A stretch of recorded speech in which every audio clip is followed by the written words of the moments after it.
e elas trabalham em sua fazenda. Esta não é a primeira vida de Iracu. Depois que Deus bagunçou sua vida anterior e fez dela um inferno na terra para ele, ele se desculpou e concedeu a Iracu uma segunda vida. Nesta vida, no entanto, ele terá um corpo saudável e qualquer outra coisa que ele exija. Deus ofereceu esta vida a Iracu para compensar os erros que ele cometeu.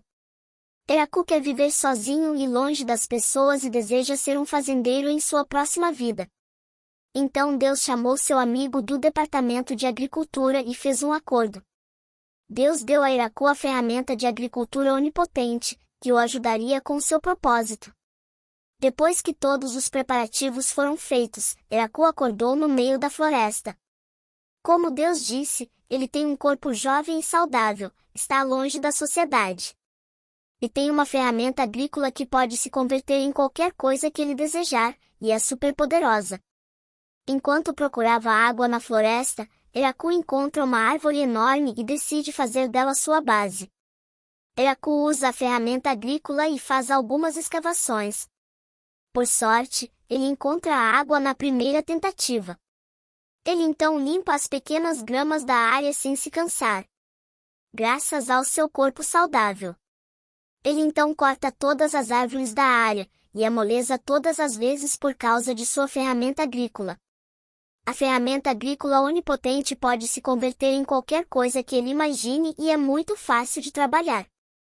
Ele fez diferentes formas de madeira para construir uma cabana. Mas ele não tinha pregos para manter as partes juntas. O sol estava prestes a se pôr, e Iracu ficou sem nenhuma fonte de luz. A ferramenta agrícola onipotente não podia se converter em nada como um isqueiro ou fósforo. Então Iracu estava em apuros. Iracu cavou um buraco próximo para abrigo temporário e fez alguns utensílios com madeira. Ele tinha uma visão decente mesmo à noite, graças às duas luas no céu. Na manhã seguinte, ele bebeu um pouco de água, converteu sua ferramenta em uma lupa e acendeu uma fogueira. A ferramenta agrícola era tão fácil de trabalhar que ele limpou as árvores da área em pouco tempo. Mas agora, Iracu estava ficando com fome sem nada comestível. Um coelho monstro o atacou, e ele fez comida com isso. Com sua ferramenta agrícola, tudo parecia possível agora. Ele então fez um banheiro e um sistema de drenagem inteiro. Iracu arou o campo, pensando em todas as plantas que ele cultivaria ali. Depois de terminar, ele percebeu que não tinha sementes para cultivar as plantas. No dia seguinte, ele viu pequenas plantas brotando do solo, o que o chocou. Isso foi graças à ferramenta agrícola.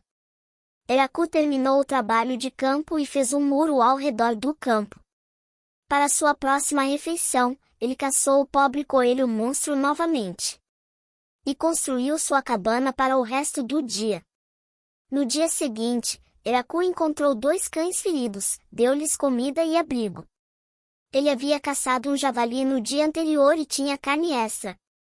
A cadela estava prenhe, e Iracu estava preocupado com isso. Ela deu à luz 4 filhotes fofos no dia seguinte. Ele deu comida a eles e os chamou de Kuro e Yuki. Os tomates estavam prontos para serem comidos, então ele os arrancou, e os cães surpreendentemente os comeram. Vemos uma mulher misteriosa que estava sendo usada pelo dono de um café. Enquanto ela planejava ir para a floresta, pois ela é cheia de monstros. Deus também estava preocupado com Iracu, porque a floresta para onde ele foi enviado era um lugar perigoso, cheio de monstros mortais. Era chamada de Floresta da Morte. Deus se perguntou se deveria chamar Iracu de volta, e esperava que Iracu o perdoasse por tornar sua nova vida tão difícil. Iracu conseguiu cultivar batatas, tomates, repolho e cebolas sem nenhuma semente. Depois de experimentar algumas vezes, Iracu percebeu que poderia cultivar qualquer planta que quisesse se ele se lembrasse corretamente. Ele estava ganhando experiência como fazendeiro. Para o almoço, ele estava comendo um ensopado feito de carne de coelho que ele havia matado antes. Ele gostou do sabor, mas desejou ter um pouco de sal para temperar. Ele também havia plantado algumas frutas por perto, e estava esperando ansiosamente que elas se tornassem comestíveis. Morar com os cães tinha sido ótimo para Iraku, pois ele podia passear pela floresta e visitar o rio. Ele pensou em fazer um curso de água do rio até sua cabana usando suas ferramentas. Por enquanto, ele estava expandindo sua fazenda com novas plantações. Conforme o inverno se aproximava, Iraku estava preocupado porque não tinha roupas para protegê-lo do frio. Felizmente, Kuro trouxe um monstro-aranha para a fazenda, que fez roupas diferentes para Iraku. O monstro-aranha também começou a viver na fazenda, e Iraku o chamou de Zabidman. Iraku havia armazenado muita comida para o inverno e planejava passar a estação inteira dentro de sua cabana. Ele estava vivendo sua vida de sonho como fazendeiro, cultivando comida saborosa e comendo com cães e aranhas. Mas ele não falava com nenhum outro ser humano há muito tempo. Ele estava preocupado que logo esqueceria como falar. Quando a primavera chegou, os filhotes deixaram a fazenda, mas retornaram alguns dias depois, com parceiros para acasalar. Zabidman também deu à luz novas aranhas, e Iraku ficou feliz por ambos. Ele desejou ter alguém para acasalar e começar uma família. Logo, Zabidman começou a martelar a madeira, indicando que alguém havia se infiltrado na floresta. Iraku, curioso, foi até a floresta com os cães e encontrou uma jovem que estava ferida e pedindo ajuda. Ele queria ajudá-la, mas quando ele se aproximou, ela aproveitou a oportunidade e bebeu seu sangue. Como um vampiro. Ela ganhou músculos instantaneamente e começou a falar mal de Iraku. Kuro e os outros filhotes rapidamente a subjugaram e a fizeram pequena novamente. Ela disse a Iraku que estava se perguntando quando os cães se aproximaram dela. Pensando que poderia pegar um deles, ela atacou e depois se feriu gravemente. Iraku sentiu pena dela e ofereceu um pouco de seu sangue. Ela bebeu mais ansiosamente e ganhou força adicional. Surpreendentemente, doar tanto sangue não afetou Iraku em nada, pois ele tinha um corpo realmente saudável agora. Iraku a levou para sua fazenda e ela ficou encantada. Ele cortou alguns tomates e deu a ela, e ela os achou deliciosos. Iraku mostrou a ela mais de suas plantações e ela ficou realmente surpresa. À noite, ambos entraram na cabana e tiveram uma conversa.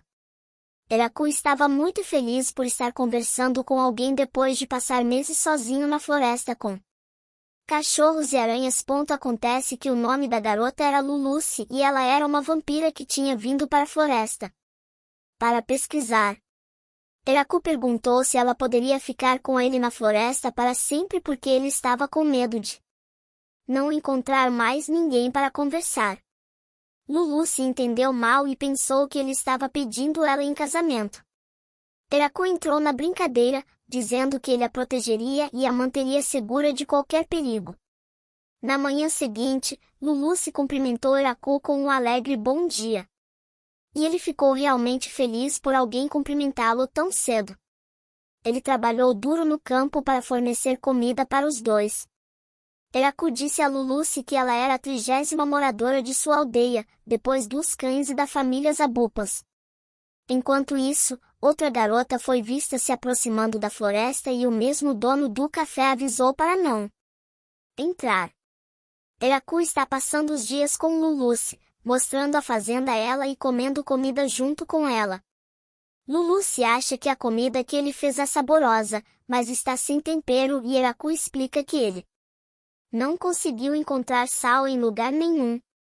Lulucy diz a ele que ele não consegue tirar sal de pedra e mostra todo o processo.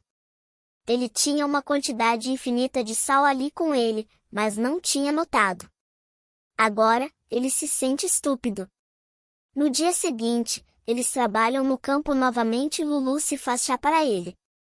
Iraku gosta do sabor do chá e pensa em folhas de chá. Enquanto isso, Zabutem bate na madeira novamente, indicando que outra pessoa se infiltrou na vila. É a garota de cabelos amarelos que vimos no café antes. Ela estava na mesma situação que Lulucy quando Iraku a encontrou. Ela também desafiou os cães e eles a espancaram violentamente. Ela estava procurando por Lulucci, então gritou com ela e os cães a espancaram novamente.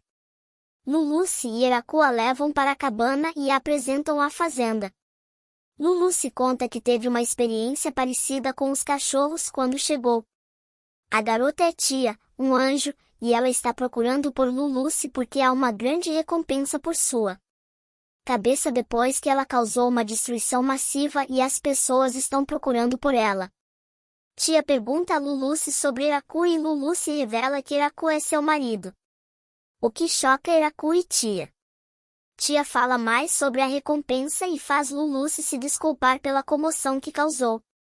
Lulucci e Tia são capazes de usar magia e Tia é um pouco mais forte. Lulucci pergunta a Tia se ela quer ficar na fazenda com elas e cuidar das plantações. Lulucci mostra as plantações para Tia e Zabutem a cumprimenta. Lulucci decide colher algumas plantações com Tia e ela concorda. Tia acha que suas mãos são bonitas demais para trabalhar no campo. Eraku corta um repolho e diz a Tia para experimentar. Ele coloca um pouco de sal nas folhas de repolho e dá a ela. Tia acha que as folhas de repolho são deliciosas. Eles trabalham duro no campo o dia todo e colhem muitos vegetais. No final, eles usam magia para limpar toda a sujeira. Lulucci pergunta a Tia novamente se ela ficará com eles para sempre, pois seu corpo não aguenta Eraku sozinho. Tia passa mais alguns dias na fazenda, vagando, colhendo safras e ajudando Lulucci acha que o trabalho na agricultura combina com Tia, o que a lisonjeia. Tia gosta mais de morangos e pergunta a Eraku se eles podem cultivar mais. Eraku diz a ela que eles já estão cultivando na capacidade máxima e não serão capazes de comer se crescerem mais. Eraku conhece os filhotes recém-nascidos e explica a árvore genealógica. A cabana que ele fez para os filhotes não é grande o suficiente agora, então ele decide construir outra. Os filhos de Zabutem também deixam a fazenda, e Tia também sai por um tempo. Logo, Tia volta com algumas elfas que são todas irmãs. Todos os seus nomes começam com Le, então elas são as Irmãs Les. A terra natal das Irmãs Les foi atacada, e elas foram forçadas a fazer um trabalho que não queriam. Elas não tinham para onde voltar ou chamar de lar e estavam vagando por aí. Elas pedem a Eraku para dar a elas um lugar para morar, e Eraku concorda. Lulucci diz a Eraku que as elfas são muito eficientes no trabalho, e acontece que elas têm centenas de anos. Eraku decide construir uma cabana para elas e corta a madeira, mas as elfas realizam a maior parte do trabalho.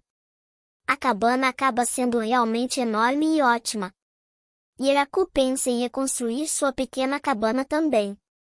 De qualquer forma, ele dá uma olhada nos quartos delas, que são lindos, e acha que as irmãs ficarão lá em paz.